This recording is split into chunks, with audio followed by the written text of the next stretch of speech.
القرآن اور تمہارے لیے مویشیوں میں یقیناً ایک سبق ہے۔ ان کے شکم میں موجود گوبر اور خون کے درمیان سے ہم تمہیں خالص دودھ پلاتے ہیں جو پینے والوں کے لیے خوشگوار ہے۔ دوسروں کی بخشش کے فیصلے مت کیجیے۔ رسول اللہ صلی اللہ علیہ وآلہ وسلم نے فرمایا، ایک آدمی نے کہا، اللہ کی قسم، اللہ تعالیٰ فلاں شخص کو نہیں بخشے گا۔ تو اللہ تعالیٰ نے فرمایا، کون ہے جو مجھ پر قسم کھا رہا ہے کہ میں فلاں کو نہیں بخشوں گا؟ میں نے اس فلاں کو تو بخش دیا، اور ایسا کہنے والے تیرے سارے عمل ضائع کر دیے۔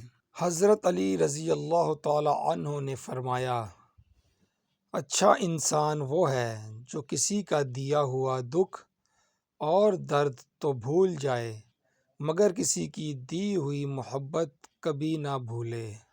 آج کی بات، جب تم کسی میں کوئی عیب دیکھو تو اسے اپنے اندر تلاش کرو، اگر اسے اپنے اندر پاؤ تو اسے نکال دو۔ یہ اصلاح کی بہترین کوشش ہے۔